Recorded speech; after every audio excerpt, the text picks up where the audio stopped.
I've introduced a bill to the Maine State Legislature titled An Act to Promote Energy Independence.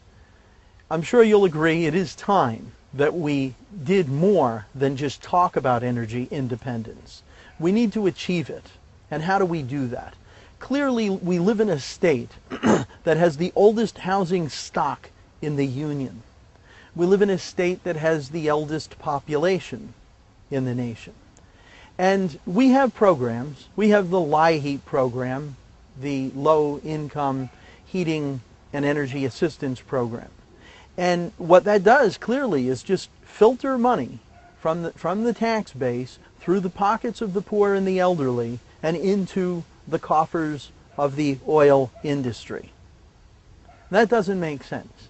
We spend $50 million in Maine every year in the LIHEAP program.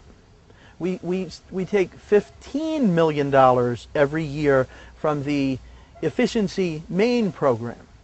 I'm thinking that it's about time that we used that money to put energy efficient furnaces in the homes of the elderly.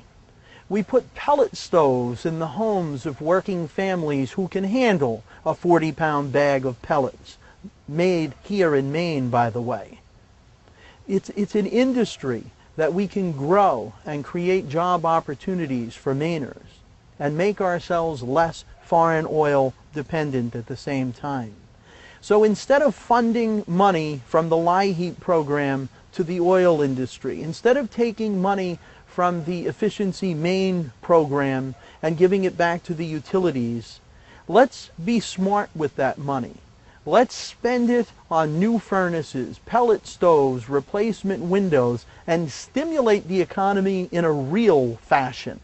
And let me tell you this, that economic stimulus package that came from Washington recently, Maine received $455 million in economic stimulus money.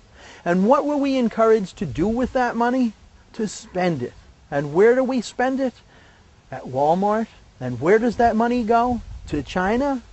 $455 million coming into the state of Maine differently could have gone a long way towards stimulating this economy by creating real jobs and real industry and solving real problems. And that's what we need to do. We need to solve these problems. We need to move forward.